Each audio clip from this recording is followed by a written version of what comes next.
بسم اللہ الرحمن الرحیم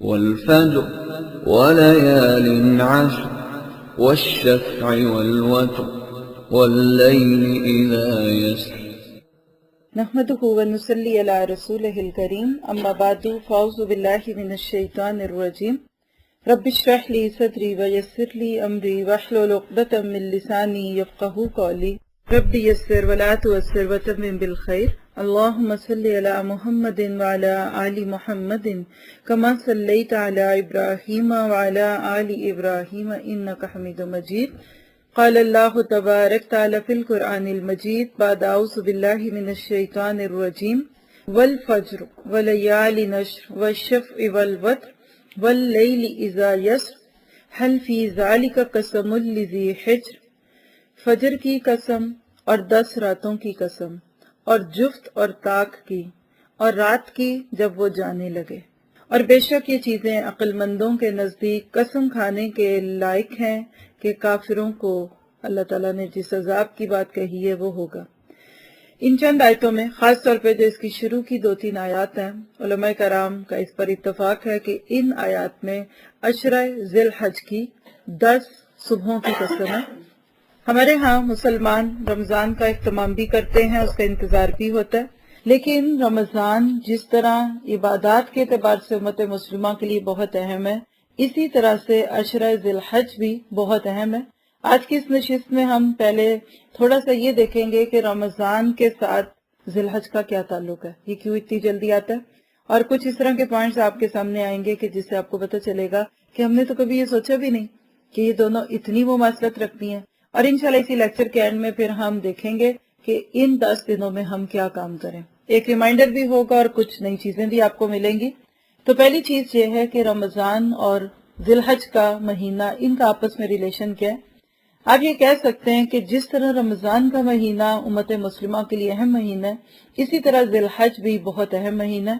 آپ یہ کہہ سکتے ہیں کہ مسلمان کی 2 آنکھوں کی طرح یہ 2 مہینے ہیں۔ اگر آپ رمضان کو رائٹ آئی کہتے ہیں تو پھر آپ ذی الحج کو لیفٹ کہہ سکتے ہیں۔ ان دونوں کے اندر کچھ بہت ہی دلچسپ قسم کی مماثلتیں پائی جاتی ہیں۔ مثلا سب سے پہلی چیز آپ دیکھیے کہ رمضان وہ مہینہ ہے کہ جس میں اللہ تعالیٰ نے قرآن کا نزول شروع کیا۔ سورۃ بقرہ آیت 183 کے اراؤنڈ اللہ سبحانہ وتعالیٰ فرماتے ہیں کہ شہر رمضان الذی انزل فیہ القرآن، رمضان کا مہینہ وہ مہینہ کہ جس میں ہم نے قرآن کو نازل کیا۔ ہم سب کا اتفاق بھی ہے اس بات پہ کہ نبی صلی اللہ علیہ وسلم پر جو پہلی وحی نازل ہوئی تھی وہ رمضان میں تھی۔ جس طرح رمضان میں قرآن کا نزول شروع ہوا تھا، اسی طرح ذی الحج کے مہینے میں قرآن کی تکمیل ہوئی تھی۔ نبی صلی اللہ علیہ وسلم نے اپنے آخری حج، جو کہ آپ کی زندگی کا ایک ہی حج تھا جس کو ہم آخری حج کہتے ہیں، تو اس میں سارے لوگوں کو جب جمع کیا اور اس موقع پہ کچھ آیات نازل ہوئی تھی جو آج سورۃ مائدہ کے بالکل آغاز میں موجود ہیں کہ الْيَوْمَ أَكْمَلْتُ لَكُمْ دِينَكُمْ وَأَتْمَمْتُ عَلَيْكُمْ نِعْمَتِي وَرَضِيتُ لَكُمُ الْإِسْلَامَ دِينًا، کہ آج کے دن میں نے تم پر اسلام کو مکمل کر دیا، اپنی نعمت پوری کی، یعنی وہ دین جو حضرت آدم سے لے کر چل رہا تھا وہ محمد رسول اللہ صلی اللہ علیہ وسلم پہ پورا ہوا۔ اور یہاں دلچسپی کی بات ہوگی کہ حضرت نوح علیہ السلام پہلے صاحب شریعت نبی آتے ہیں روایات میں، کہ جن کو چھوٹے چھوٹے صحیفے دیے گئے تھے، تو اسلام کا پیغام تو تب سے شروع ہوا ہے، لیکن محمد صلی اللہ علیہ وسلم اس سلسلے کی ایک آخری کڑی دکھتے ہیں۔ تو جب آپ پر وحی کا نزول ہوا تو اقرأ بسم ربک الذی سے شروع ہوا، وہ رمضان کا مہینہ تھا، لیکن اس کے بعد نبی صلی اللہ علیہ وسلم کی زندگی کے جو آخری دن تھے اس میں آپ نے جو حج کیا اور اس میں آپ نے لوگوں کو یہ بات بتا دی تھی کہ اب اللہ تعالیٰ اس دین کو مکمل کر رہا ہے۔ یہود اس بات پہ بہت رش کرتے تھے کہ مسلمانوں کو اللہ تعالیٰ نے یہ دن کیوں دیا۔ 9 ذی الحج کا دن جو ہوتا ہے جس کو یوم العرفہ کہتے ہیں، تو اس دن جب مسلمان وہاں جمع ہوئے اور ان کے اوپر یہ آیت نبی صلی اللہ علیہ وسلم نے پڑھی تو بعض یہود نے اس پہ رش کیا کہ کاش یہ آیت ہم پہ اتری ہوتی۔ یہ ایسے ہے کہ جیسے آپ کہتے ہیں کہ میں نے یہاں دین کا کام شروع کیا، مثال دیتی ہوں، اس گھر میں دین کا کام آپ کہتے ہیں کہ میں نے شروع کیا، تو آپ کا دل کیا چاہے گا کہ آپ ہی کے ذریعے سے یہ کام پورا ہو۔ بس آپ دورہ قرآن شروع کرتے ہیں تو ہم میں سے کوئی نہیں چاہتا کہ جو کام ہم شروع کریں وہ بعد میں پورا ہو اور ہم نہ ہو۔ یہ تھی یہود کی اسٹریٹجی۔ تو وہ اپنے اندر یہ بڑا ہی محسوس کرتے تھے کہ یہ آنر ہمیں ملنا چاہیے تھا کہ اس دین کی تکمیل آپ کے ہاتھوں ہوئی ہے. اور انہوں نے فرمایا کہ اگر یہ آیت ہم پہ نازل ہوئی ہوتی تو ہم اس دن عید کرتے. تو حضرت عمر رضی اللہ عنہ کا ایک بڑا خوبصورت ڈائلاگ ہے جس وقت میں نہیں آپ کو مشکلات میں ڈالتی لیکن صرف اشارے دے رہی ہوں. تو حضرت عمر نے اس بات کو کہا کہ آپ کہتے ہیں کہ اس دن ہم عید مناتے، ہماری تو اس دن دوہری عید تھی، کیونکہ ایک تو حج کا دن تھا یوم العرفہ، اور دوسرا یہ کہ اس کی خوشی تھی. تو لہٰذا یہ ایک خوبصورت سا تعلق بنتا ہے کہ رمضان میں دین شروع ہوا اور ذی الحج میں دن پورا ہوا. پھر دوسری چیز آپ دیکھیے کہ رمضان کی آخری 10 راتیں جس کو ہم آخری عشرہ کہتے ہیں، اس کے اندر عام دنوں سے زیادہ عبادت ہو جاتی ہے، ان دنوں میں ہم زیادہ فوکس ہو کے عبادت کرتے ہیں. وہاں کی راتیں 10 اہم ہیں. تو دنوں کے اعتبار سے والفجر ولیال نشر، فجر کی قسم اور 10 راتوں کی قسم. تو ذی الحج کے 10 دن اہم ہیں. ہم انشاءاللہ اپنے اسی لیکچر کے اینڈ پہ اس پہ بات کریں گے ڈیٹیل سے. لیکن یہاں ایک فرق دیکھیے کہ اگر ان کی راتیں اہم ہیں، اور انشاءاللہ آپ کے ساتھ کچھ احادیث بھی ریٹر کروں گی کہ اللہ کے نبی نے ان 10 دنوں کی حیثیت کے لیے کیا کچھ بتایا. اور میں اکثر سوچتی ہوں کہ ایک چھوٹی سی سیل لگتی ہے تو لوگ اس کے لیے کتنے کانشیس ہو جاتے ہیں، لیکن یہ جو آنے والے دن ہیں اگر آج ہم بات نہ کرتے اور آپ میں سے مجھے کسی کو اس پہ موقع نہ ملتا کچھ سننے کا، تو ہو سکتا ہے کہ یہ دن گزر ہی جاتے اور ہم اس کی وہ اہمیت نہ پا سکتے جو کہ پانے کی ضرورت تھی. کل آپ نے سنا ہوگا کہ آئی فون جو کمپنی ہے ان ایپل والوں نے نیا فون ایجاد کیا. تو میرے ہسبینڈ نے مجھے رات سے اس کو بتایا کہ آپ کو پتا ہے کہ وہاں آئی فون جو دفتر ہے ان کا یا جو بھی ان کا شو روم ہے، تو وہاں کچھ لوگوں نے پلان بنایا کہ وہاں دعویٰ کے لیے جانا ہے. تو میں نے کہا وہاں اس وقت رات کو تقریباً عشاء کی بات ہے، عشاء سے پہلے یہ بات کر رہے تھے. تو میں نے کہا وہاں اس وقت، انہوں نے کہا اس لیے کہ وہاں بہت سارے لوگ گیدرڈ ہیں، تو بہت جمع ہے، تو فارغ ہوتے ہیں، فارغ وقت میں تو ایسے وقت میں اچھی بات ہے کہ ان کو اسلام کی بات بتائی جائے. میں نے کہا اس وقت کیوں وہاں گیدرڈ ہے؟ کہا اصل میں کل صبح اس کمپنی نے نیا آئی فون لانچ کرنا ہے اور اس کو لینے کے لیے لوگ کھڑے ہیں. تو میں نے سوچا دل میں کہ عموماً جیسے ہمارے ہاں دین کے نام پہ موٹیویشن دیے جاتے ہیں یا کچھ پاکستان میں لوگ سیمپل دیتے ہیں یا آج کا فری دینا ہے یا کچھ ڈسکاؤنٹ ہے. میں نے کہا کیا کل کوئی فری چیزیں ملیں گے؟ کہتے نتھنگ. تو میں نے کہا پھر ان سب کو مصیبت کیا؟ کہتے اس لیے کہ کہیں آؤٹ آف سٹاک نہ ہو جائے. ایک طرف دنیا کے معاملات میں ہم اتنے زیادہ آپ دیکھیے کہ کیوریس دکھتے ہیں اور واقعی پھر لوگ جاتے بھی ہیں. اور آپ دیکھیے کہ اس کے برعکس جب ہمارے پاس یہ دین کی نعمتیں آتی ہیں اتنی خوبصورت، اس کے بارے میں ہماری زندگی میں کتنا ذوق ہونا چاہیے. پھر اسی طرح آپ دیکھیے کہ رمضان کا مہینہ جو ہے اس کے اندر اللہ سبحانہ تعالیٰ کی طرف سے رحمتیں اترتی ہیں. رمضان کے مہینے میں اللہ تعالیٰ عام دنوں سے زیادہ لوگوں کو جہنم سے آزاد کرتے ہیں.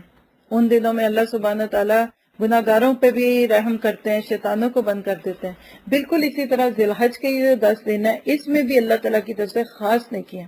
رمضان میں انسان کی ایک نیکی بعض دفعہ 70 پہ چلی جاتی ہے، نفل فرض پہ چلے جاتے ہیں، یعنی کچھ بونس ملنے شروع ہو جاتے ہیں نیکیوں میں. بالکل اسی طرح ذی الحج کے مہینے کے بارے میں بھی آتا ہے کہ اس دن کے اعمال اللہ کے ہاں افضل اعمال ہیں. صحابہ کرام نے آپ سے پوچھا تھا کہ اللہ کے نبی اس دن کی نیکی کہ اللہ کو بہت پسند ہے؟ کہا ہاں، ہر بندہ جو اس دن نیکیاں کر کے آئے گا اس کی نیکیوں سے بڑھ کے کوئی دوسرا نیکی نہیں لے کر آئے گا. کہ اللہ کے نبی کوئی عمل ان دنوں کی نیکیوں سے بڑھ کر نہیں ہے؟ تو آپ نے فرمایا ہاں، سوائے اس ایک شخص کے کہ جو میدان جنگ میں جائے، لڑے، خود بھی شہید ہو جائے اور اس کا گھوڑا، اس کا ساز و سامان سب اللہ کے راستے میں قربان ہو جائے، اس کی نیکی ہو سکتا ہے کہ ان دنوں کی نیکیوں میں سے بڑھ جائے، ادروائز کسی اور کی نیکی اس سے نہیں بڑھے گی. یہ روایت جو ہے سنن نبی داؤد کی ہے 2438 نمبر کی. تو گویا کہ اللہ کے نبی نے کہا کہ کسی بھی دن کیا ہوا نیک عمل ان 10 دنوں کے اعمال سے زیادہ اللہ تعالیٰ کو محبوب نہیں ہے، سوائے اس کے کہ جو اپنی جان اور مال جو ہے وہاں لگا کر آ جائے. تو گویا کہ آپ کہہ سکتے ہیں کہ یہ تو ہمارے لیے سیل کے دن آنے والے ہیں. ان دنوں میں اپنے آپ کو کتنا فارغ رکھنے کی ضرورت ہے، کتنی ضرورت ہے کہ ہم ایک ایک منٹ کا اہتمام کریں، اچھے طریقے سے اس کو استعمال کریں.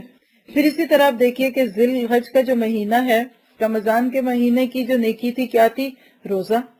عام طور پہ آپ دیکھیے اسی طرح اس کی مماثلت ذی الحج سے لے لیجئے کہ ان شروع کے 9 دنوں یعنی یکم سے لے کے 9 ذی الحج تک کے روزوں کی حدیث میں جو فضیلت ہے وہ اتنی زیادہ ہے کہ آپ نے فرمایا کہ ایک دن کا روزہ یعنی یکم سے لے کر 8 ذی الحج تک جو روزہ ہے وہ ایک روزہ 1 سال کے روزوں کے برابر ہے. اور جو 9 ذی الحج جس کو ہم حج کا دن کہتے ہیں، اس دن کا روزہ 2 سال کے گناہوں کی معافی کا روزہ ہے. کیا پتہ چلا کہ ادھر بھی روزے تھے تو ادھر بھی روزے. اور مجھے الحمدللہ کہتے ہوئے خوشی ہوتی ہے کہ جن گھروں میں دین کا دور دورہ ہے وہ بالکل اسی طرح سے تیاریاں کرتے ہیں ان دنوں میں روزے کی، اور بچہ گھر کا روزے سے ہوتا ہے. یہ پورے 9 دن یکم سے لے کر 9 دن، ابھی اس کی ہم چیک لسٹ بنائیں گے تو آپ اکٹھا بھی نوٹ کر لیجئے گا.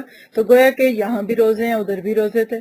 پھر ایک اور چیز جو ان دونوں کے اندر آپ کو اکٹھی دکھے گی کہ رمضان کے روزے رکھتے ہیں اللہ تعالیٰ، اس کے بعد انعام کے طور پہ ہمیں عید الفطر کا تحفہ عطا کرتے ہیں. اسی طرح ان 10 دنوں کے یا 9 کہہ لیجئے یا 10واں دن تو اسی میں انکلوڈیڈ ہوتا ہے، تو اس عشرے کے بعد ہمیں عید الاضحیٰ کی نعمت ملتی ہے، ادھر بھی ہے اور ادھر بھی ہے.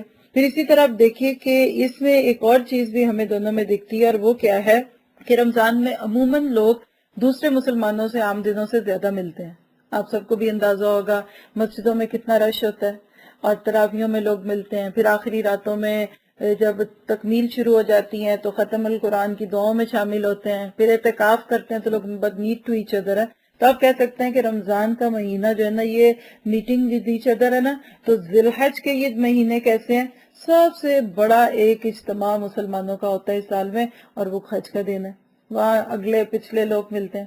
پھر اس کے بعد آپ دیکھیے کہ جب عید کے دن شروع ہو جاتے ہیں جن کو ہم ایام تشریق کہتے ہیں، یوم النحر کے بعد، تو اس میں بھی ہم بہت ملتے ہیں. تو گویا کہ آپ کہہ سکتے ہیں کہ یہ ہیومن رائٹس کو پورے کرنے کے مہینے ہوتے ہیں. پھر آپ دیکھیے رمضان میں عموماً لوگ صدقہ خیرات بہت دیتے ہیں، چیریٹی بہت ہوتی ہے. اور رمضان کی جو ایک نیکی اس میں آتی ہے کہ رمضان کے آخر میں ہم لوگ فطرانے کے نام پہ غریبوں کو کچھ مال دیتے ہیں. وہاں اگر فطرانہ دیتے ہیں تو ادھر ہم عید کا گوشت، قربانی کا گوشت ہے وہ اپنے مسلمان بھائی بہنوں میں بانٹتے ہیں. تو آپ دیکھ سکتے ہیں کہ اللہ سبحانہ تعالیٰ یہ بار بار کیوں لاتا ہے. جو میرا اپنا ذہن چلتا ہے ان چیزوں میں یہ سوچتی ہوں، مجھے ایسے لگتا ہے کہ اللہ تعالیٰ ہم سے بہت ہی پیار کرتے ہیں. رمضان میں ہم بہت نیکیوں کے ارادے بھی کرتے ہیں، تمنائیں بھی کرتے ہیں، خواہشات بھی رکھتے ہیں. بہت سارے ہمارے خود سے بھی کیے ہوئے وعدے ہوتے ہیں اور دوسروں سے بھی. پھر عید کی چھٹیوں میں اس میں سے کافی وعدے بہ جاتے ہیں اور بہت ساری کمٹمنٹ بھول جاتی ہیں. پھر تھوڑی سی غفلت آتی ہے، پھر اللہ تعالیٰ میں کہتے ہیں چلو شوال کے 6 روزے رکھو، پھر اس سے ہماری کچھ اسپرچولیٹی قائم رہتی ہے.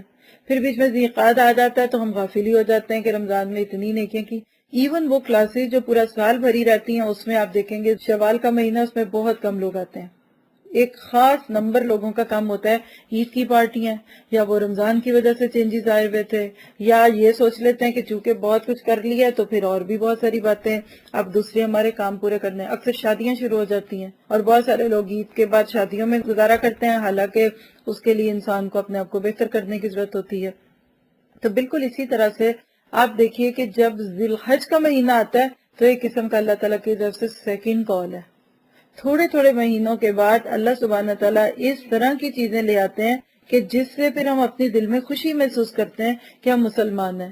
پھر اسی طرح آپ دیکھیے کہ رمضان میں عموماً عبادات میں ہم کیا رکھتے ہیں؟ روزہ. ٹھیک ہے، نمازیں پڑھتے ہیں وہ تو ہمیں پڑھنی ہے، لیکن نفل نمازوں میں تہجد کی نماز کو تراویح کی صورت میں ہم پڑھنے لگ جاتے ہیں. یہ جو عشرہ ہے اس کی اگر ہم تھوڑی سی خوبیاں دیکھ لیں تو اس میں تو بہت ساری عبادات جمع ہوتی ہیں. خاص طور پہ آپ دیکھیے کہ حج ونس وائل ہے، پورے سال میں ایک دن ہے. روزہ، نماز، صدقہ، قربانی، یعنی یہ کہہ سکتے ہیں کہ 10 دن قل ان صلاتی و نسکی و محیای و مماتی للہ رب العالمین کی عملی تفسیر ہے. اگر آپ سورۃ الانعام کی آیت نمبر 162 دیکھیں تو اس میں اللہ تعالیٰ کیا کہتے ہیں کہ کہہ دیجئے کہ بے شک میری نماز، میری قربانی، میرا جینا اور میرا مرنا اللہ رب العالمین کے لیے. تو ہمیں ان ساری چیزوں سے فائدہ اٹھانے کی ضرورت ہے، اور جتنا زیادہ ہم دیکھیں گے اتنا فائدہ ہوگا. پھر آپ دیکھتے ہیں کہ عموماً رمضان کا جب مہینہ آتا ہے تو اس میں ایک طور پہ فیلنگ آنے لگ جاتی ہے اجتماعیت کی. آپ دیکھیں گے کہ رمضان کے روزے رکھنے آسان ہوتے ہیں، اس کے بعد کے جو 6 روزے ہیں شوال کے وہ مشکل ہو جاتے ہیں. وہ کیوں مشکل لگتے ہیں ہمیں بھلا؟ اس لیے کہ ہم اکیلے رکھ رہے ہوتے ہیں، ماحول نہیں بنا ہوتا. ایک ماحول بن جاتا ہے. ہاں، اسی طرح سے ان 10 دنوں میں بھی ماحول بنانے کی ضرورت ہے. ایک اور بڑی خوبصورت مماثلت میرے ذہن میں آ رہی ہے، اور وہ کیا ہے کہ نبی صلی اللہ علیہ وسلم نے فرمایا، ایک عورت تھی ایک دفعہ، تو وہ حج پہ نہ جا سکی کسی وجہ سے، یا وہ مرد تھا یا کوئی حج پہ نہ جا سکا، تو اللہ کے نبی نے کہا اچھا کوئی بات نہیں، اس کو کہنا کہ جب رمضان آئے گا تو عمرہ کر لینا، تو رمضان کا عمرہ اس کا اجر میرے ساتھ حج کرنے کے برابر ہے. تو اگر ایک اور مماثلہ دیکھیں کہ رمضان میں لوگ کثرت عمرے پہ جاتے ہیں تو ذی الحج میں لوگ حج کے لیے جاتے ہیں. تو آئیے تھوڑا سا دیکھتے ہیں کہ ذی الحج کا مہینہ ہمیں کیا کہتا ہے، اس لیے کہ یہ وہ چیزیں ہیں کہ جن کو اگر ہم اپنی زندگی میں لے آتے ہیں تو ہماری زندگی میں بہت ہی خوبصورت چیزیں آ جائیں گی۔ تو اللہ تعالیٰ ان آیت میں فرماتے ہیں والفجر وليال عشر والشفع والوتر والليل إذا يسر۔ فجر کی قسم اور 10 راتوں کی قسم۔ فجر کیوں؟ کیونکہ صبح سے دن کا آغاز ہو جاتا ہے نا۔ آپ دیکھیے کہ چاند اور سورج کے ساتھ دن کا فرق ہو جاتا ہے۔ چاند کے ساتھ اگر آپ دن دیکھیں تو دن کا آغاز رات کو ہو جاتا ہے، یعنی مغرب سے بعد سے اگلے دن کی تاریخ چینج ہو جاتی ہے۔ جبکہ اگر آپ اور میں سورج کے ساتھ چلتے ہیں تو آپ کو پتا ہے کہ ہماری دن کی تاریخ سورج کے ساتھ صبح میں چلتی ہے۔ تو ان 10 راتوں کے بارے میں اللہ تعالیٰ نے قسم کھائی ہے، اور کیا فرمایا؟ سورۃ حج کی آیت نمبر 28 میں آتا ہے وَيَذْكُرُ اسْمَ اللَّهِ فِي أَيَّامٍ مَعْلُومَاتٍ، اور اللہ کا ذکر کرو گنتی کے دنوں میں، یعنی یہ چند گنتی کے دن ہے، کبھی نہیں چلتا۔ ہماری تو آج کے حالات میں دیکھیے تو ایک ایک شادی جو ہے وہ 10-10 دن پہ پوری ہوتی ہے، تو اللہ تعالیٰ کہتے ہیں یہ گنتی کے دن ہے۔ وَيَذْكُرُ اسْمَ اللَّهِ فِي أَيَّامٍ مَعْلُومَاتٍ، اور معلوم دنوں میں اللہ تعالیٰ کا نام یاد کرو، اس کو ذکر کرو، اور یہ دن جو ہے ابن عباس کی روایت کے مطابق عشرہ ذی الحج ہے۔ تھوڑا سا ہم ان دنوں کے بارے میں مزید احادیث دیکھتے ہیں، اگر آپ ان کے نمبر نوٹ کرنا چاہیں تو کر سکتے ہیں۔ جی، سنن نبی داؤد کی روایت 2438 نمبر کی، اللہ کے نبی نے فرمایا کسی بھی دن کیا ہوا عمل اللہ تعالیٰ کو ان 10 دنوں میں کیے ہوئے عمل سے زیادہ محبوب نہیں۔ دیکھیں وہی نماز جو عام دنوں میں پڑھتے ہیں نا، ان 10 دنوں میں پڑھیں گے تو اس کا زیادہ ریوارڈ ہے، اللہ تعالیٰ اس سے بھی بڑھا سکتا ہے۔ یہ آپ دیکھیں نا کہ روایت میں کیا کہ صحابہ نے پوچھا کہ اللہ کے رسول کیا جہاد فی سبیل اللہ سے بھی زیادہ اہم ہے؟ وہ بھی نہیں اتنا اہم جتنے کہ یہ 10 دنوں کی نیکی ہیں۔ تو آپ نے فرمایا جہاد فی سبیل اللہ بھی نہیں، ہاں وہ شخص جو اپنی جان اور مال کے ساتھ نکلے اور کچھ واپس لے کر نہ آئے۔ تو گویا کہ آپ دیکھیں کہ آپ کی نماز کو اللہ بڑھا رہا ہے، آپ کے صدقے کو بڑھا رہا ہے۔ اسی طرح آپ دیکھیے کہ ان 10 دنوں میں 9واں دن جو ہوتا ہے یہ عرفے کا دن ہے۔ یہ وہ دن ہوتا ہے جس کے بارے میں اللہ کے نبی نے فرمایا کوئی دن ایسا نہیں جس میں اللہ تعالیٰ عرفات کے دن سے زیادہ لوگوں کو جہنم سے آزاد کرتا ہو۔ یہ صحیح مسلم کی روایت ہے 300-2888 نمبر کی۔ اب آپ دیکھیے کہ ہم نہیں چاہتے کہ ہم جہنم سے آزاد ہوں، اسی کی تو فکریں لگی ہوئی ہیں ہر ایک کو کہ اللہ کے ہمیں آگ میں نہ ڈالنا۔ تو اس دن کثرت سے لوگ جہنم سے آزاد ہوتے ہیں، اور اگر یہ آپ دیکھیے ہماری اصطلاح میں یہ دن عید سے ایک دن پہلے کا ہے۔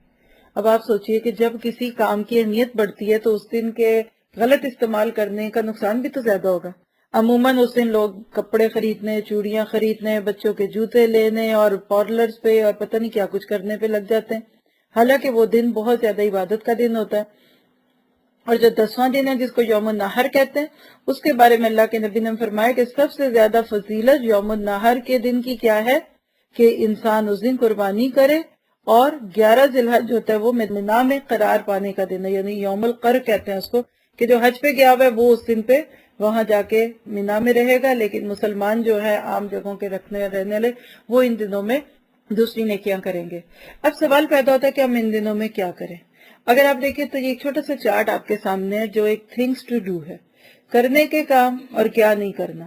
کیونکہ جب ہم یہ سنتے ہیں کہ اس مہینے میں بہت سارے کام کرنے چاہیے تو کیا کریں؟ کام تو کوئی نیا نہیں ہے، دین کے نام پہ ہم کوئی نئے کام تو شروع بھی نہیں کریں گے، تو بہتر ہے کہ ہم ذرا ہلکا سا اپنے سارے اعمال کو دہرا لیں۔ سب سے پہلی چیز جو کرنے میں ہے وہ ہے اپنے ایمان کی اصلاح، یعنی اگر ہم سب سے پہلے اپنے ایمان کو چیک کریں، کیونکہ مسلمان کا ہر عمل اس کے عقیدے سے شروع ہوتا ہے۔ تو اگر میں اور آپ تیاری کرنا چاہتے ہیں نا پریکٹیکلی، تو سب سے پہلے اس میں یہ دیکھیے کہ میں کیا ان دنوں میں اپنے عقیدے پہ تھوڑی سی غور کر سکتی ہوں۔ جیسے مثال ہے کہ آج تقریباً 24 ذی القعدہ ہے، الحمدللہ ہمارے پاس ہینڈ فل ڈیز موجود ہیں۔ ہم اس ایک ہفتے میں نمبر 1 کسی بھی طرح سے اپنا جائزہ لیں کہ ہم نے ان 10 دنوں میں بہت ساری نیکیاں کرنی ہیں انشاءاللہ، تو کہ ضائع نہ ہو جائیں۔ کیا میرے عقیدے میں کوئی کمی ہے؟ کہیں میں سنت کے معاملے میں کہیں کوتاہی کا شکار ہوں؟ کیا میرے کھانے پینے کے معاملے میں کوئی ایسی چیز ہے؟ کیونکہ دیکھیں جب بھی ہم زیادہ محنت کریں تو ہمیں زیادہ کیئرفل ہونے کی ضرورت ہوتی ہے نا، تو لہٰذا سب سے پہلے اپنے ایمان کی فکر کرنی ہے۔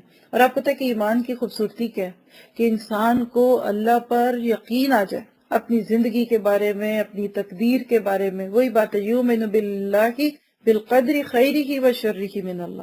تو پہلے دلوں کو صاف کریں، یعنی اللہ کے ساتھ معاملہ کرتے ہوئے، پھر اس کے بعد ان نیکیوں کو شروع کرنے سے پہلے دوسری چیز ہم دیکھیں کہ بندوں کے ساتھ میرے معاملے کیسے ہیں، کسی سے ناراض ہیں، تو منا لیں. حدیث میں آتا ہے کہ 3 دن سے زیادہ اپنے مسلمان بھائی سے تو ناراض رہنا ہی نہیں چاہیے. اس کی نماز بھی قبول نہیں ہوتی جو 3 دن سے زیادہ صرف اپنی ذاتی وجوہات کو بنیاد بنا کر اپنے دوسرے مسلمان بھائیوں اور بہنوں سے ناراض رہے. تو لہٰذا ہم یہ دیکھیں کوئی روٹھا ہوا ہے کیا فرق پڑتا ہے. دیکھیے کتنا کو بڑا مقصد, کتنی کو بات ہے, صرف یہ کہنا ہے آئی ایم سوری, اپولوجائز کرنا ہے نا. اتنا چھوٹا سا لفظ ہے. بلکہ ایک بڑی اچھی سی ویڈیو کسی نے ایک موقع پہ بھیجی تھی کہ جس کے اندر انہوں نے بچی کو یہ ٹیچ کیا تھا کہ 2 بچیاں تھیں, ایک بردر کے ساتھ کسی سٹور میں تھی, تو وہ شاپنگ کر رہا تھا, تو جو چھوٹی بچی تھی نا اس نے پیچھے سے آ کر اپنی بڑی بہن کو ایسے ٹچ کیا, جیسے بچوں کی عادت ہوتی ہے نا جا کے مار دیا. تو جب اس نے یہ کیا نا تو بڑی نے باپ کو کہا کہ ابو دیکھو, اس نے انگلش کی تھی اس لیے میں آپ کو اپنے لفظوں میں بتا رہی ہوں, اس نے کیا کہا کہ باپ کو شکایت لگائی کہ دیکھیں مجھے اس نے ڈانٹا ہے, بٹ اٹس اوکے.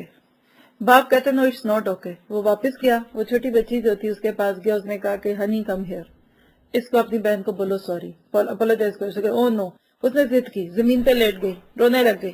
اس کو یہ کرتا دیکھ کر ارد گرد اور بھی کچھ لوگ تھے, ان کا چھوڑ دو, اٹس فائن, یہ لڑکی یہ بچی ہے, اس کو کیوں اتنا ٹیز کر. اس نے کہا نو, اٹھو تمہیں کہنا ہوگا. وہ کہ نو آئی ول ناٹ ڈو, جیسے ضد میں تھی بچی. تو باپ نے اس کو کہا کہ honey it's just some words. پھر اس نے باپ نے نا اس کو اتنے ہمبل طریقے سے یہ بات سکھائی کہ دیکھو تمہیں کیا فرق پڑے گا, these are only few words. خیر باپ نے جب تھوڑی سی محنت کی بچی کو سمجھ آ گئی, وہ اٹھی اپنی بڑی بہن کے پاس گئی اور کہنے لگی آئی ایم سوری. جب اس نے کی I am sorry it's okay, no, بات ختم ہو گئی. یہ باتیں بھی ہو رہی تھی نا, تو اسی سٹور میں ایک اور لڑکی جو بھی امریکن تھی وہ بھی شاپنگ کر رہی تھی. تو وہ اس نے فون اپنے کانوں کو لگایا ہوا تھا اور جیسے باتیں اس سے کر رہی تھی تو ایسے بے تکی چیزیں فٹافٹ اپنے ڈال رہی تھی اس میں چیزوں میں نا. اب کیا ہوا کہ پہلے گزرتے ہوئے اس نے اس باپ کو ہی اپنی ٹرالی لگا دی اور آئی ایم سوری کہہ کے آگے چلی گئی. اس کے بعد کیا ہوا کہ جب یہ دونوں بہنوں کا مسئلہ حل ہوا نا, تو وہ بچی, وہ جو لیڈی شاپنگ کر رہی تھی, اس کی ٹرالی یا اس کا ایسے ہٹ جو تھا نا اسی چھوٹی بچی کو لگ گیا جو ابھی تھوڑی دیر پہلے اپنی بہن سے سوری کر چکی تھی.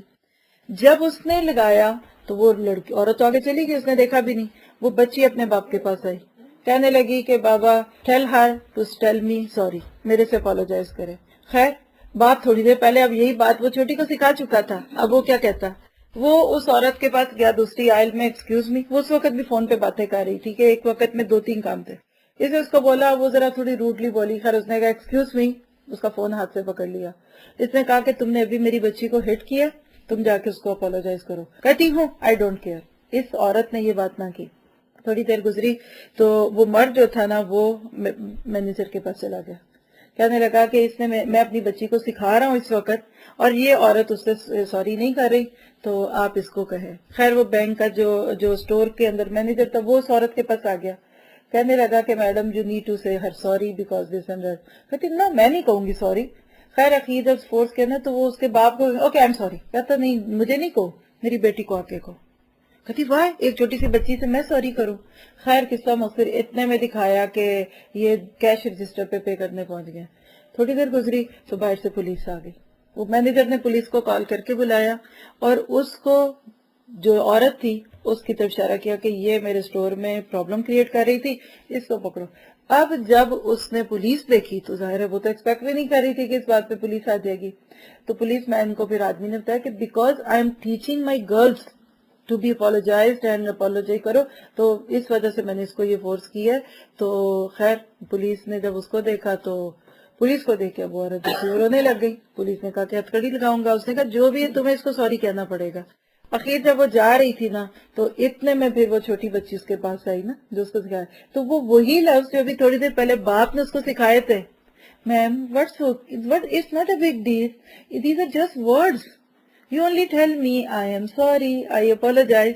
وہ اتنے پولائٹ سے کہنا کہ وہ پھر عورت جو تھی نا وہ رونے لگ گئی. پھر اس نے اس بچی کو گلے لگایا, تو جب اس نے گلے لگا لیا تو اس نے کہا کہ آئی ایم سوری, چلی گئی.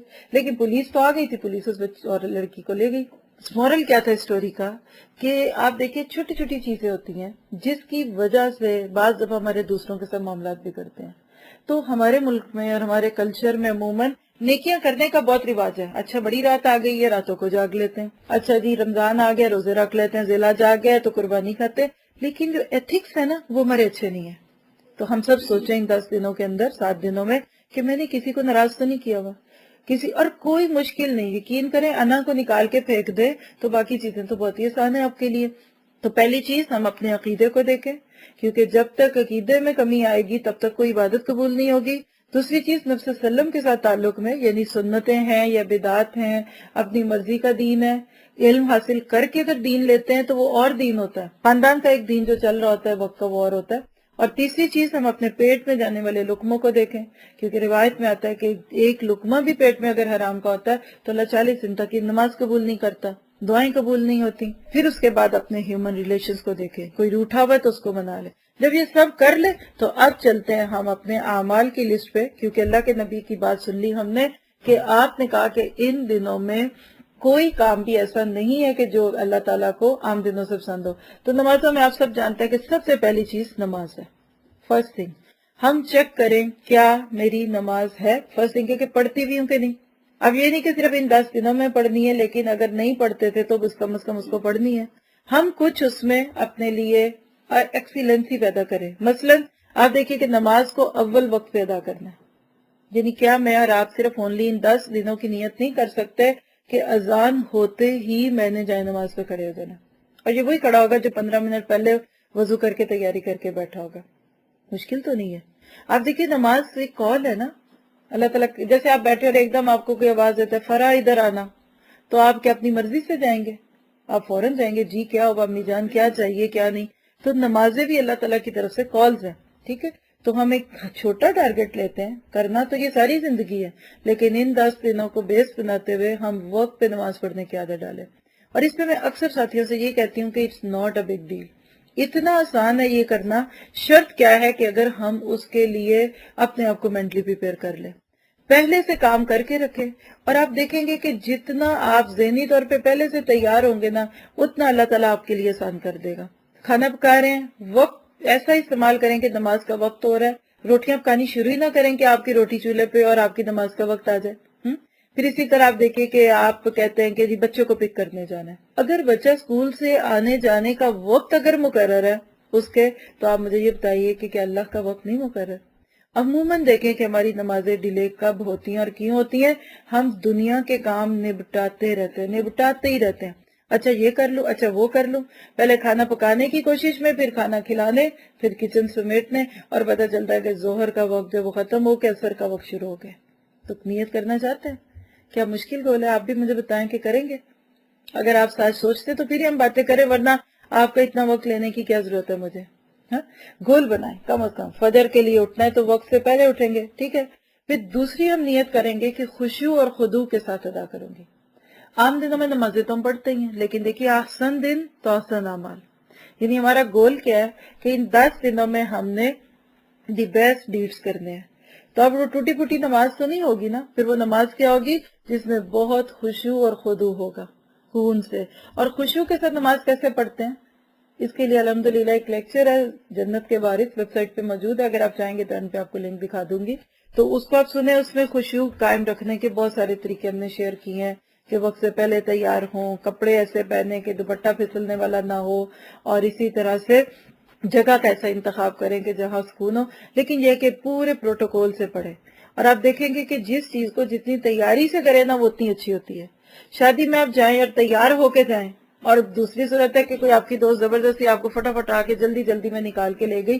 کیا دونوں میں فرق ہوتا ہے؟ بہت فرق ہوتا ہے. تو جب ہم پری پلانڈ ہوتے ہیں تو وہ کام ہمارے لیے آسان ہو جاتے ہیں. پھر تیسری نیت ہم نماز کو اپنے بہتر بنانے کے لیے یہ کریں گے کہ ہر رکعت میں مختلف صورتیں پڑھوں گی. عموماً ہم کیا پڑھتے ہیں؟ قل هو اللہ احد اللہ الصمد، اور وہ بھی یقین کرے پڑھتے ہوئے دل دماغ کو نہیں یاد ہوتا، ساتھ نہیں ہوتا، کیونکہ عادت جو ہو گئی ہے ہمارے سب کانشیس میں، یہ لفظ جا چکے ہیں، ہم وہی بولتے رہتے ہیں. تو وہ چھوٹی چھوٹی صورتیں ریوائز کر لیتے ہیں، کیونکہ ہم نے احسن کام کرنے ہیں نا ان دنوں میں. تو احسن کام کرنے کے لیے تھوڑی سی ایفرٹس بھی تو کرنی پڑیں گی. اپنے آخری رب کو جو 30th پارے کا عموماً سب کو یاد ہوتا ہے، آپ ریوائز کر لیجئے. اور 4 رکھتے ہیں تو 4 صورتیں پڑھیں. پھر اگلی نماز میں دوسری رکھتے پڑھ لیں، دوسری پڑھیں، انشاءاللہ اس سے فائدہ ہوگا. پھر نماز کے ناطے سے ایک اور چیز ہم کمٹ کر سکتے ہیں خود سے کہ فرض تو پڑھنی ہے، وقت پہ پڑھنی ہے، خشوع سے پڑھنی ہے، ہر رکعت میں مختلف صورتیں پڑھنی ہے، لیکن اشراق اور چاشت کے نوافل بھی پڑھنے ہیں. یعنی نفل نمازیں. اشراق کون سی نماز ہوتی ہے؟ جو سن رائز کے فوراً بعد ہو. آج کل آپ کو پتا ہے کہ 6:40 کے قریب سن رائز ہو رہا ہے. بس آپ اگر نماز کے بعد وہیں بیٹھ کے ذکر اذکار دعائیں کر رہے ہیں قرآن پڑھ رہے ہیں تو فوراً وہ وقت ہو جاتا ہے. تو 2 نفل ہلکے سے پڑھ کے پھر آپ چاہے تو سونا چاہے تو سو بھی سکتے ہیں. چارج کا وقت کون سا ہوتا ہے؟ آلموسٹ 10-11 بجے جب پورا دن کھل جاتا ہے اس وقت 2 کر کے 4 پڑھے. حدیث میں آتا ہے کہ انسان کے یہ جو جوڑ ہے نا جوائنٹس، آج آپ دیکھیں بہت سارے لوگ ہڈیوں کی تکلیف اور بیک بون کے پرابلم، تو یہ اللہ تعالیٰ سے ہم لے سکتے ہیں. ہڈیوں کا صدقہ ہوتا ہے، یعنی بندے کے جوڑ کھلتے ہیں، آپ کی جوائنٹس کی جو پینز ہے وہ ختم ہو جائیں گے اللہ چاہے گا اگر. تو لہٰذا 4 نفل ہے. اللہ ہم سب کو اس کی توفیق دے. لیکن میں نے دیکھا شیطان بڑا ہی ظالم ہے اور بڑے بڑے کام کرا لے گا لیکن یہ چھوٹی چھوٹی نیکیاں چھڑوا دے گا. اور کتنا کو وقت لگتا ہے صبح اٹھ کے، کیا ہم کچھ کام اتنا کر رہے ہوتے ہیں لیکن یہ 2 نفل پڑھنے. اچھا کون وضو کرے؟ اچھا کرتی ہوں. اچھا چائے بنا لوں. اچھا چلو پانی گرم کر دوں. اچھا ذرا میاں کے کپڑے استری کر دوں. وہ اسی میں وہ گزر جاتا ہے. تو اہتمام کریں گے تو انشاءاللہ فائدہ ہوگا. پھر اس کے بعد ایک اور نیت کر سکتے ہیں تہجد میں طویل قرات کرنا.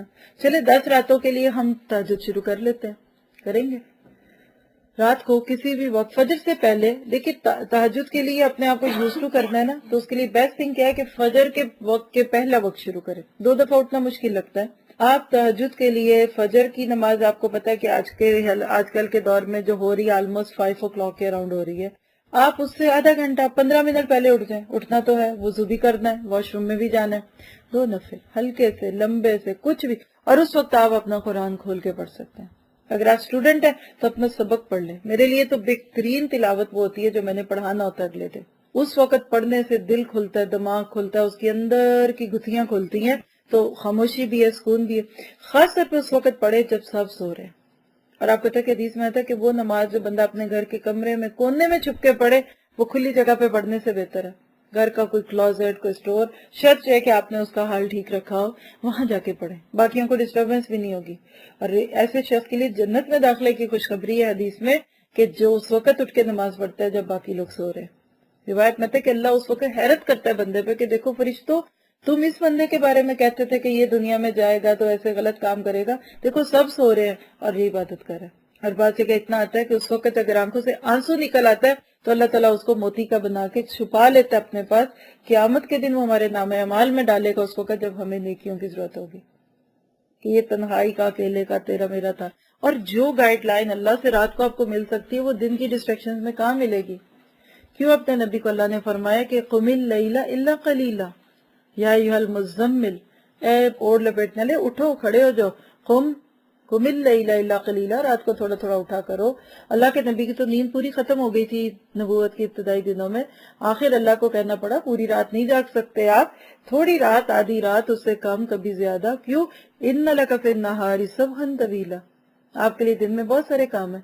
تو ہو سکتا ہے آپ دن میں بہت بزی ہوں، کام کرتی ہیں، گھر کے کام ہیں، بچوں کے ساتھ تھک جاتی ہیں، تو زیادہ نہیں تو صرف 2 رکعت چھوٹے سے اس سے شروع کر سکتے ہیں.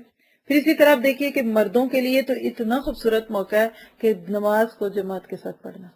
یہ آپ اپنے بیٹوں کو لے کے کر سکتے ہیں، شوہروں کو، بھائیوں کو، باپوں کو، کہ آپ نے ان 10 دنوں میں کوئی ایک نماز جماعت سے نہیں چھوڑنی، جماعت کے بغیر نہیں پڑھنی. حدیث میں آتا ہے کہ وہ نماز جو جماعت سے پڑھی جائے یہ 25 گنا بڑھ جاتی ہے عام اکیلے نماز پڑھنے سے. اب یقیناً آپ کے ذہن میں یہ سوال آنا چاہیے کہ اچھا کیا یہ صرف مردوں کے لیے؟ نہیں، مردوں کے لیے تو ایک خاص حد تک یہ واجب ہے، سرکمسٹانسز پہ تھوڑا سا ڈیپینڈ کرتا ہے ورنہ واجب ہے. لیکن عورتوں کے لیے واجب تو نہیں ہے، فرض نہیں ہے. اللہ تعالیٰ نے عورت کو اس مشکل میں نہیں ڈالا کہ وہ فجر میں اکیلے گاڑی نکال کے لے جائے، کیونکہ اللہ کو پتا ہے کہ عورتیں ڈیپینڈنٹ ہوتی ہیں موسٹلی. لیکن عورتیں پڑھیں گی تو اجر دونوں کا برابر ہے. یہ نہیں ہے کہ مرد پڑھے تو 25 نمازوں کا اجر ہے، عورت پڑھے تو کیا کرے، عورت کو کیا ہو، اس کو 12 نمازوں کا ثواب ہے، ایسا نہیں ہے. تو گھر میں دیکھیں ماں بیٹی تو اکثر ہوتی ہیں نا، گھر میں ساس بہو بھی ہوتی ہیں، 2 عورتیں بھی ہیں، مل کے پڑھ لیں. اور کوئی نہیں ہے نا، ابھی چھوٹے بچے ہیں، آؤ بچوں نماز پڑھتے ہیں، آپ جائے بچائیں، وہ دیکھیں آپ سے پہلے آ کے کھڑے ہوں گے آپ کی نماز پہ. تو اس طرح سے ہم اپنی نمازوں کو بہتر کر سکتے ہیں. پھر اس طرح آپ اور بھی بہتریاں کر سکتے ہیں، اس میں چینجز ہو سکتے ہیں. یہ تو ایک صرف ہیومن کوشش ہے نا، ہیومنلی تھنگ ہے، کوئی اس میں وحی کی بات تو نہیں ہے. آپ اس میں اور پوائنٹس لائیں کہ نمازوں کو کیسے بہتر کیا جا سکتا ہے.